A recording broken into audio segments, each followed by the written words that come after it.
E aí pessoal, beleza? Libertário 03 aqui, o meu nome é Caio. Pra quem não me conhece, esse é um canal Astro Libertário que a gente fala sobre política, economia, filosofia e ética.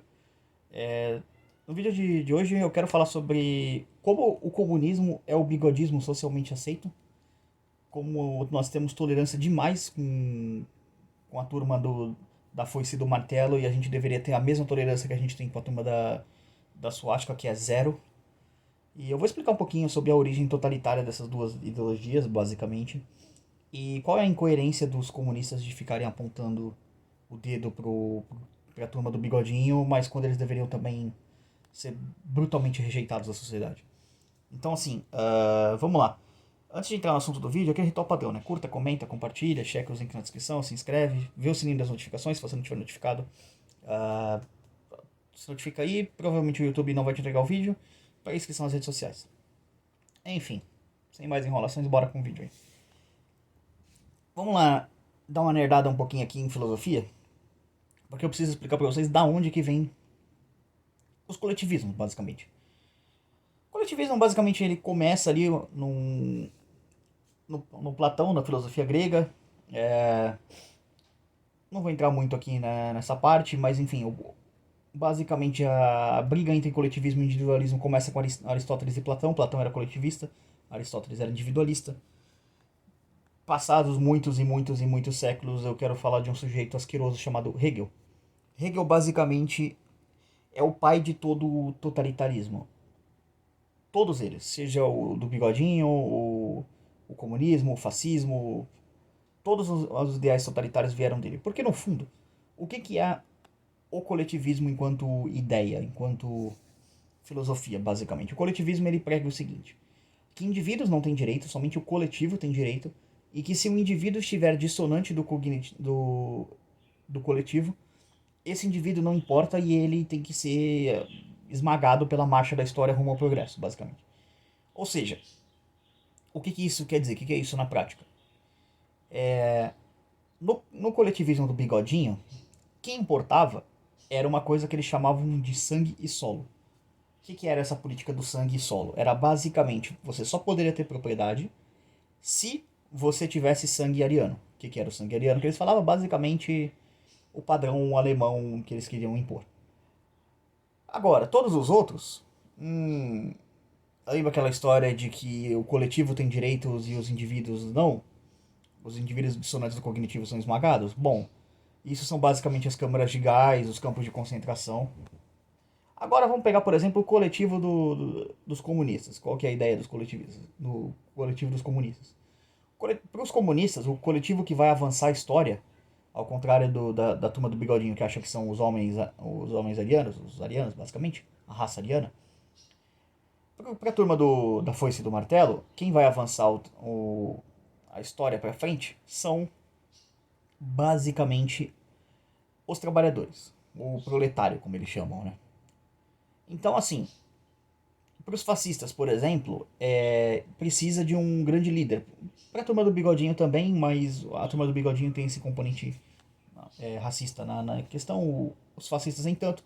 É só que, tipo assim, um grande líder vai emergir e vai levar a sociedade para frente porque ele vai estar tomado pelo Geist. O que é o Geist? Geist é um conceito que o Hegel chama que é como se fosse um espírito, uma iluminação, vamos colocar assim. É como se um espírito baixasse na pessoa e ela tivesse tomada por um grande conhecimento e ela soubesse o que tem que fazer para avançar a história, e aí basicamente ela vai avançando a história. Ah, mas aí tem gente que tá morrendo no caminho. Não importa, ele tá tomado pelo Geist, ele vai levar a história pra frente, vai, e vai que vai. Basicamente, se você perceber, as três ideologias a quais os gados ficam se chamando aí, elas são iguais. Elas têm a mesma base filosófica, o mesmo erro filosófico que é rejeitar o indivíduo e enaltecer o coletivo. Toda vez, sem exceção, que o coletivo é exaltado e o indivíduo rejeitado, isso dá em genocídio. Vamos pegar aqui, por exemplo, alguns números de países de genocídios comunistas, por exemplo. Teve um sujeito chamado Pol Pot, ele era presidente do Camboja, um ditador, né? Ele assassinou 2 milhões de pessoas no Camboja. Aí você fala, pô, 2 milhões de pessoas? Os nazistas mataram 6, é bem pouca gente.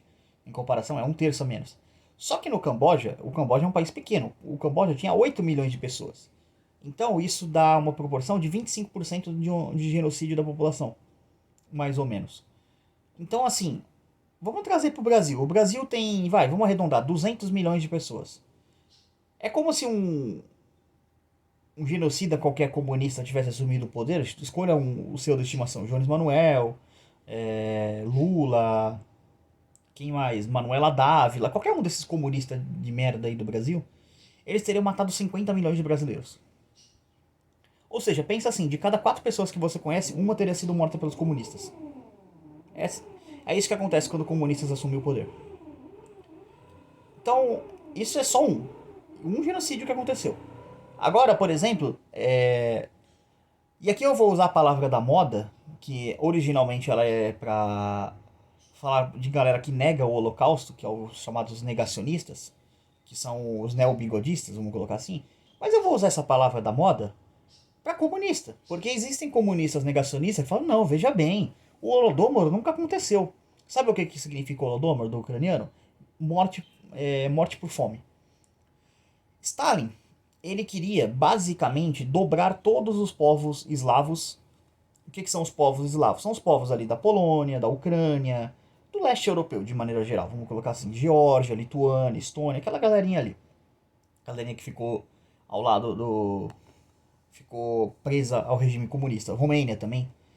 Então assim, Stalin, ele rejeitava esses povos, rejeitava, tinha repulsa dessas pessoas, e ele queria fazer essas pessoas pararem de defender sua pátria, sua nação, sua identidade cultural, vamos colocar assim, porque, querendo ou não, há uma certa, vamos colocar assim, sinergia entre brasileiros de maneira geral. A gente tem algumas similaridades culturais, mais a nível regional do que propriamente uma identidade nacional como brasileiros, mas enfim, não vou entrar muito nisso aqui. Mas enfim, o pessoal da Ucrânia, o que eles faziam basicamente? Eles cantavam o hino nacional da Ucrânia, eles cantavam músicas regionais ucranianas em ucraniano, na língua materna deles, né, que é o ucraniano e russo, tem diferenças. Só que o Stalin ele não queria isso porque ele achava que isso poderia gerar rebeldes e não sei o quê. E aí o que ele começou a fazer? Ele começou a coletivizar as fazendas da Ucrânia. O que é basicamente coletivizar a propriedade agrícola? É você roubar do fazendeiro e colocar essa fazenda a mando do Estado, produzindo o que o Estado acha que quer. Evidentemente que isso vai dar errado por uma simples questão. O cálculo econômico em uma comunidade socialista é impossível, conforme já demonstrado por Ludwig von Mises no seu livro O Cálculo Econômico em uma Comunidade Socialista. Eu vou trazer review desse livro esse ano ainda, tá? É uma coisa que eu pretendo fazer. Inclusive, deixa eu mostrar aqui pra vocês. Ele tá aqui, ó. Dá pra ver ali. Então, eu vou trazer um review dele esse ano. Esse livro é importante, mas enfim, eu não vou entrar muito nos detalhes disso. Até porque seria meio queimar cartucho, né? Mas enfim, basicamente, o Stalin começou a usar o genocídio de ucranianos como uma forma de quebrar mentalmente os ucranianos remanescentes. O que ele fazia? Ele deixava as pessoas basicamente morrerem de fome de propósito. Ele roubava os grãos da produção das pessoas e dava poucas coisas de volta. Tem um livro que retrata isso. Esse é um livro de um soldado russo, né, um soldado soviético, indo roubar essas pessoas. Esse livro chama Harvests of Sorrow. Eu vou deixar o link dele aqui na descrição do PDF se eu achar. Se eu não achar, não vou deixar, mas enfim. Eu vou ver se eu consigo achar aqui. O que é esse livro, basicamente? É o cara questionando a moralidade do que ele estava fazendo. Estima-se, assim, não se sabe ao certo quantos ucranianos foram assassinados com essa política do Holodomor. Tem fontes que falam em 6 milhões, tem fontes que falam em 12, em 10. Enfim, vamos ser conservadores aqui, vamos trabalhar com o mínimo, 6 milhões de pessoas. 6 milhões de pessoas na Ucrânia, 2 milhões de pessoas no Camboja, já são 8 milhões de pessoas. Então, os comunistas já genocidaram 2 milhões de pessoas a mais do que a turma do Bigodinho. Mas Stalin não matou somente ucranianos, Stalin matou outras pessoas. Foi matando pessoas ao longo de anos. Um genocídio contumaz. Estima-se que Stalin matou mais ou menos entre 20 a 30 milhões de pessoas. Não se sabe ao certo os números, porque muito do que aconteceu ainda está oculto, basicamente.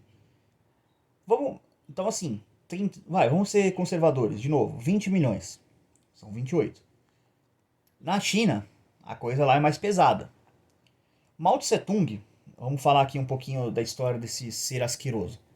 Quem foi Mao Tse Tung, basicamente? Ele foi o líder comunista da China, né, do período áureo da China comunista.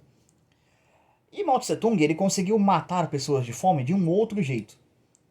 Sabe o pardal, aquele passarinho bonitinho, simpático? Então, o pardal, ele é um passarinho que ele come plantação de trigo. Ele vai lá e bica o trigo lá e come o trigo. Só que sabe o que o pardal também come? Ele come gafanhoto. E, bom, você sabe, basicamente, senso comum, que gafanhoto é uma praga pra plantação. Só que o Mao Tse Tung, ele era um gênio, assim, ele era um cara, um gênio incompreendido. E ele falou, cara, o inimigo da revolução é o pardal. É o seguinte, vou dar dinheiro pra quem matar pardal. E aí a galera chinesa, né, já numa situação muito precária, que ele já tinha coletivizado uma boa parte da produção agrícola do país, então as pessoas estavam passando fome. O que as pessoas começaram a fazer? Dinheiro de graça, é só matar pardal. Começaram a matar pardal até o ponto que basicamente os pardais foram extintos da China praticamente. E o que aconteceu? Uma grande fome começou a acontecer. Por quê? Porque simplesmente os gafanhotos começaram a se proliferar como pragas que são. E aí eles destruíram a plantação e mais pessoas morreram. Nessa brincadeira, estima-se aí mais ou menos que o Mao matou entre 60 a 110 milhões de pessoas. Realmente os números são bem precisos. Não se sabe ao certo quantas pessoas ele matou. Mas vamos colocar, de novo, vamos ser conservador, vamos trabalhar com os números mínimos. 60 milhões de pessoas, o que é gente pra cacete. Com os 28 ali, já são mais ou menos 88 milhões de pessoas. Ah, mas tem também os genocídios na América Latina. Estima-se ali mais ou menos que são cerca de 1 milhão de pessoas, 89 milhões de pessoas. Então, assim, quando um comunista vier falar, é um absurdo, esses bigodistas que não sei o que. Sabe o que você faz com ele? Você manda ele tomar no cu e você mostra os artigos na descrição, inclusive esse vídeo. E assim, a palavra é essa mesmo, desculpa ser grosseiro, mas como é que você vai argumentar racionalmente com um ser que passa pano para essa quantidade cavalar de pessoas genocidadas por uma ideologia assassina? Ah não, mas veja bem que o comunismo tem boas intenções. Me explica como que é uma boa intenção o que Marx escrevia, por exemplo, de fuzilar pessoas, fuzilar burgueses.